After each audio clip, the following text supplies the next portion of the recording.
This is not going to be a comprehensive video on your budget, but I'll try to do my best to summarize things. Okay, look, here's the deal. If you're going to be a digital nomad, a guy with a backpack traveling the world, a hitchhiker, whatever it might be, a vagabond, you're going to need a budget. I have friends who travel all over the world with no money in their bank account and just a thumb. And I have friends who live in Hilton Hotel to Hilton Hotel and of Four Seasons as they go around the world. I'm somewhere towards the lower middle where I live in my van and I try to make good experiences. And that does mean sometimes spending extra money. But here's my budget. The goal every month is to spend less than 2,000 euros. Now, when we include gasoline, my budget's around 300 euros. I have a van. That's good enough for about 1,600 kilometers worth of travel, which would be enough to say go from where I am now in Serbia to probably like Barcelona, and one go. Ways you can make that more affordable, by the way, is you could maybe do BlaBlaCar along the way. I'm thinking I might do that actually for my next trip, so I can save on some gas expenses and just have a nice person to speak to while I'm on the road. Okay, other than gas, what do you have? You need food, right? So let's say I've tried it before in the past, but the one thing we tend to splurge on a lot when we're travelers is food and accommodation.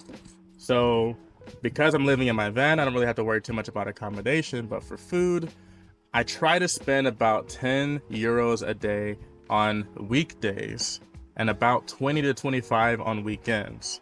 That does not include date money.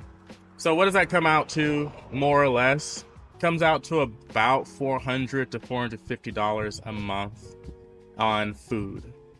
And then when we include the dates and this the extra spending here and there on snacks or whatever, then you should probably throw in an extra 150 euros. That's if you're trying to be conservative. So what does that come out to? About 600 euros a month on food. Now, honestly, in America, that's actually not that much of a surprise because people spend more or less the same these days as a single person in America. If you're trying to eat healthily, right? If you're trying to eat full meals and not like, poverty food, right? Ramen noodles and ham and cheese sandwiches. But hey, no hate on that. I've been there before, right? So 600 for that.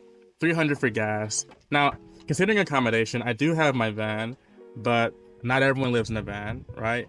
I would say in my travels in the Balkans and in Europe, you're gonna be hard pressed to find a room that is gonna cost less than about 400 or 500 euros a month. So minimum 400 or 500 euros. And for myself, about every 3 to 4 days, I get a hotel, a resort, whatever. I stay somewhere with a hot shower and a little bit of peace of mind for the evening. So that costs me between 35 to about 100 euros every 3 days. And it depends on my mood. I don't always go to a resort, but I might want to go if I want to enjoy the pool and get a massage. But on normal days and normal places, even resorts are pretty affordable in the countryside, I spend about 50. So 50 times 10 is about $500. So I still spend about 500 bucks a month on accommodation, even though I stay in my van. So where do we stand? That's 500 for accommodation, that's 300 for gas, and that's 600 for food. So that's 11, that's 1400. So now we have like 600 bucks and auxiliary costs, just things, right?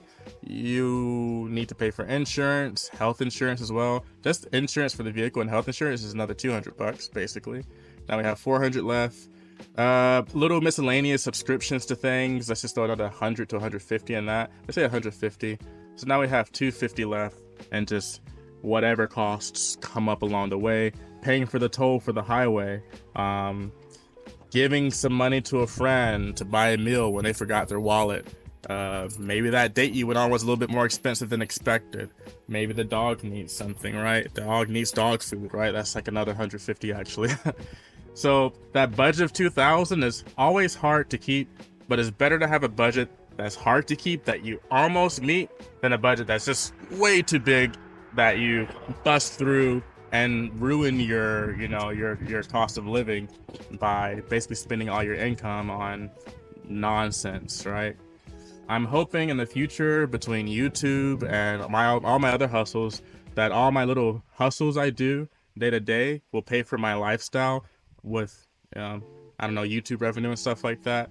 That would be great. Then I could just focus more on saving, the bigger picture. I would love to buy a nice, comfortable European property one day, probably something in Spain. But the future has yet to come. It's gonna take a while. Property only gets more expensive the more you save. I'm trying to beat inflation to get myself a nice property. Who knows? Maybe in a few months you'll see me buying something nice rural in Spain. Okay, peace.